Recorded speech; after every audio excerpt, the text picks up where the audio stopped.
So first, just for those folks, just to level set, because I know there's varying backgrounds, I want to give the very, very, very basics. And in particular, this slide over here is, if you only remember one slide and you don't want to remember anything else, this is the motivation behind why even invent Bitcoin in the first place, right? So, with physical cash, right? If I have a dollar bill and I hand Tom that dollar bill, there's an implicit property of the dollar bill, which is when A hands that dollar bill to B, A no longer has it and B has it, right? I had it, then now Tom has it. And anybody who's observing that can see, that physical bill was handed over. If I try to naively transplant that to the digital realm, okay? If I take the Federal Reserve serial numbers on that dollar bill and I just go and email them to Tom, okay? Well, I still have a copy of those serial numbers and I can go and email them to somebody else, okay? And that is the fundamental issue with a naive representation of digital cash. It is the double spend problem. I could have spent those serial numbers with Tom and then with somebody else and somebody else.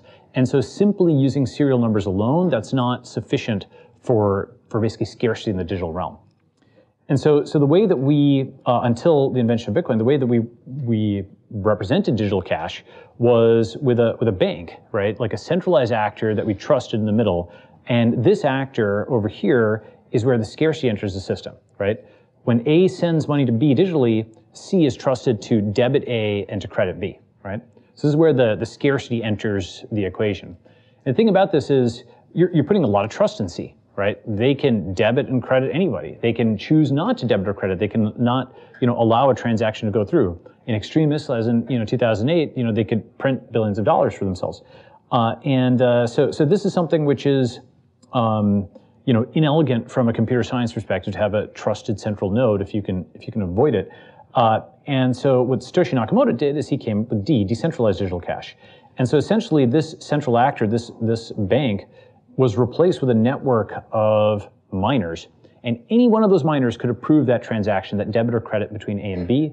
And so since any one of them could approve it, one of them disapproving it, all they would just do is be giving up some Bitcoin that they would have mined otherwise. It's basically a way to combine transaction approval and seniorage, currency printing in the same unit. So the details of this aren't super important, like technically, at least for a talk like this.